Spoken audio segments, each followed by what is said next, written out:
There's yet another flashpoint emerging in India's neighborhood. Not Nepal, but Maldives. The Maldivian parliament, as well as President Mohammad Muizzu's government, has recently passed a very controversial media regulation bill, what critics are calling a media control bill, an attempt to muzzle the press in Maldives. Now, what does this bill really entail? This media regulation bill gives a government-aligned body complete power and sweeping powers to control the press freedom in the country, ban or media operations, whether it's websites or channels, and even fine journalists thousands of dollars if they do not align with this law. Now, this bill is facing immense backlash back in Maldives, with opposition MPs, journalists, activists taking to the streets outside the parliament, as well as opposition MPs within the parliament were also taken out of the parliament during the vote. And now they have been detained, and there's been a lot of backlash on the streets. There were clashes between the police as well as these protesters, and this momentum is really growing. So a very important story in India's neighborhood and a very significant flashpoint. So to discuss this on NDTV, we have with us the Maldivian opposition leader and the chairperson of the Maldives Democratic Party, Fayyaz Ismail. Thank you so much, sir, for joining us on NDTV. My first question really is to you, that the opposition, your party, as well as journalists, claim that this is an attempt by the Muizzu government to muzzle the press, whereas the government claims that this media regulation bill aims to fight disinformation, fake news. So what do you think is the real intent behind passing this media regulation bill? Well, it's very, very clear the whole intention of the Muizzu government in passing this bill in a wholly unethical manner is in order to muzzle free speech. You would have probably gathered the flawed process through which this bill was passed. The government tried to show this as an independent members' initiative, but with the concerns of the journalists, the government didn't bring any meaningful changes to the bill. The bill was debated, passed in a hurried manner while the parliament was in recess in an extraordinary session, which was, we don't see the dire need for such a measure in the first place. If you look at the recent happenings in the Maldives, what the Muizzu government is trying to do is basically create a dictatorship. He has systematically eroded the safeguards under the constitution in terms of the checks and balances. A couple of months back, he brought a amendment to the constitution which gave the ruling party complete control over its MPs in the parliament. So basically the MPs, if they go against the party's whip line, they can be removed from parliament. The second thing that he did was to remove the very august, reputed Supreme Court judges when they tried to review the submission made by us against the party crossing amendment. And then they removed the judges under very silly pretexts.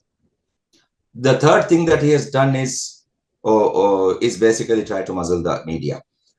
He came on a platter of lies, as you know. The one of the significant sort of premise was the India Out campaign. And he has consistently lied to the people. And we, until today, have a very free media in the Maldives. So in terms of, even if you look at other countries, because there's no civil liability as well. Yes, maybe we need certain regulations governing media, but what he has done here is basically muzzle the media, taken control of all the media houses under the politically assigned media commission.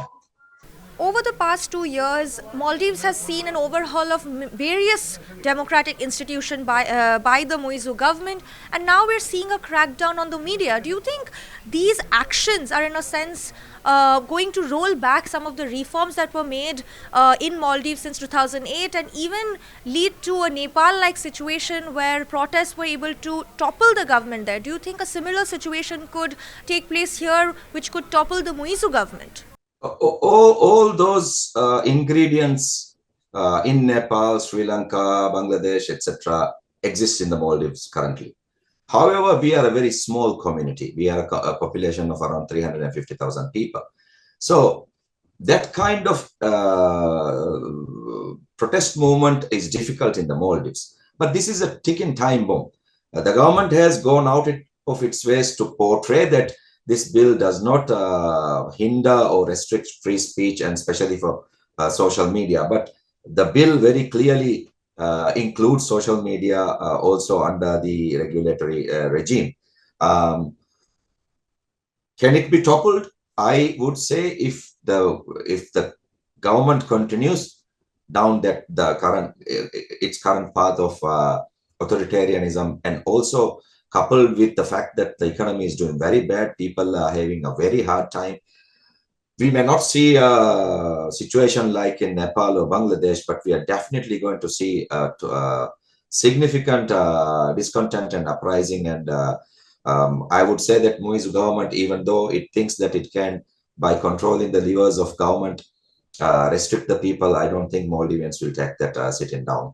You mentioned that there is a lot of backlash and a lot of people are very upset about this bill. But do you think that there is widespread public sentiment, that a collective public sentiment against this bill, which could lead to a wider movement against this oppression of the media by the government, by the Muizzu government? Definitely, that is the complete intention of President Muizzu. He knows that if there is a referendum taken at the moment, he will lose in a big way. People have lost all the trust in him.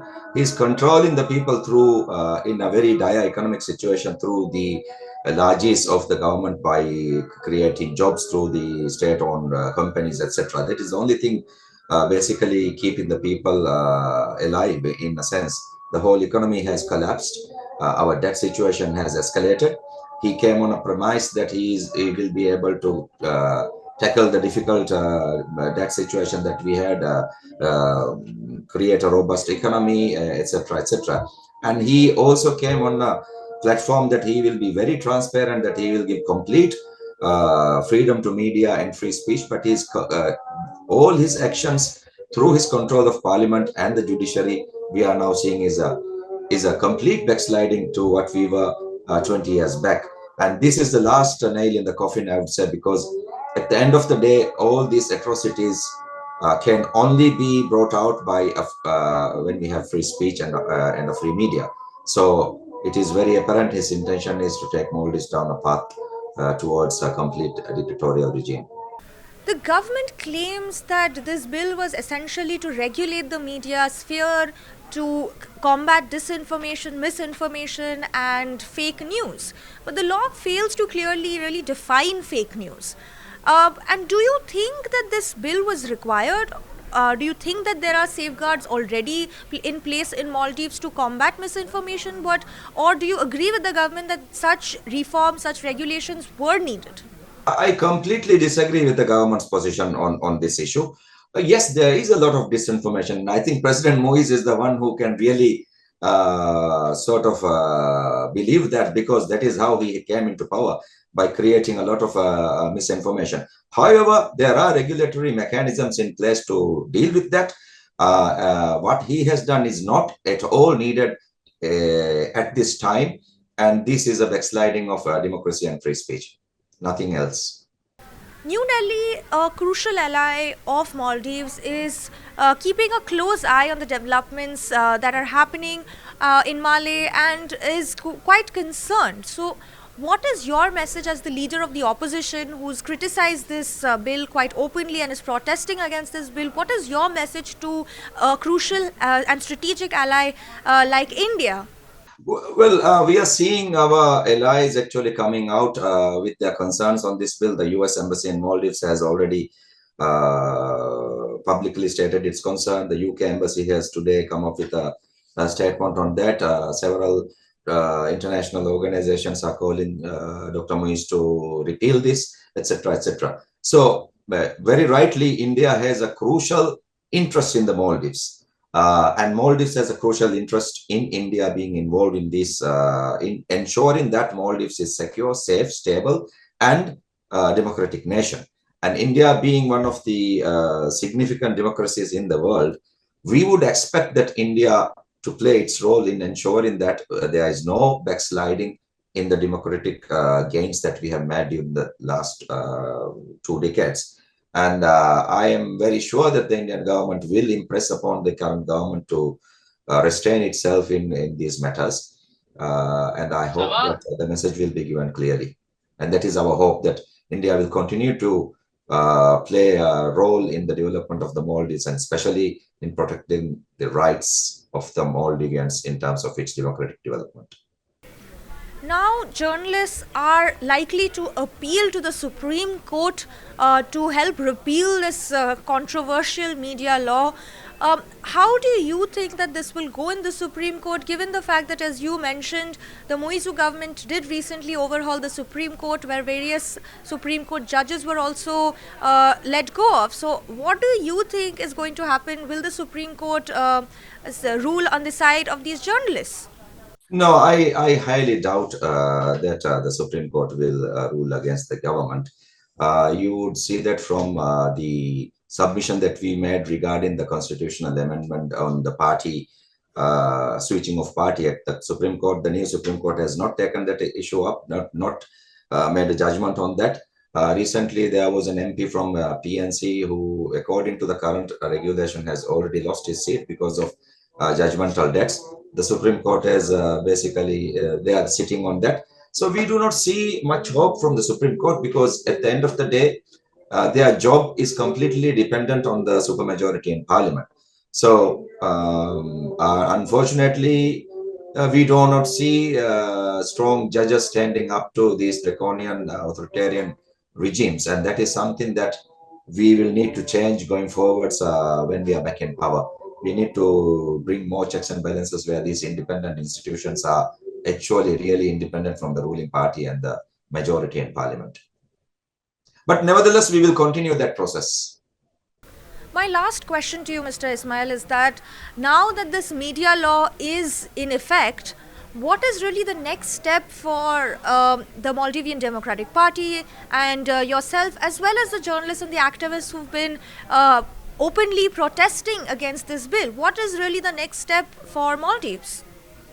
Well, I think the safeguards given in the constitution currently is of no use, I would say, to the people, because Dr. Muizzu has basically railroaded it.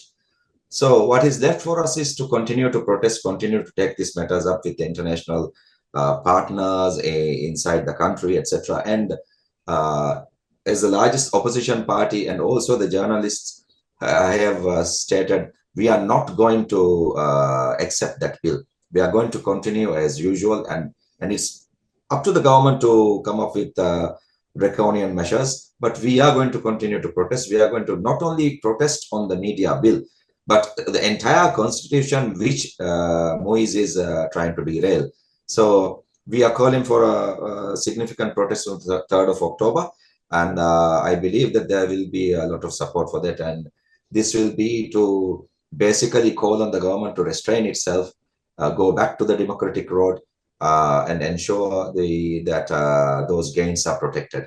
Thank you, Mr. Ismail, for joining us on NDTV. We will keep a close eye on all the developments that are happening in Maldives with regards to the protests and this controversial media bill.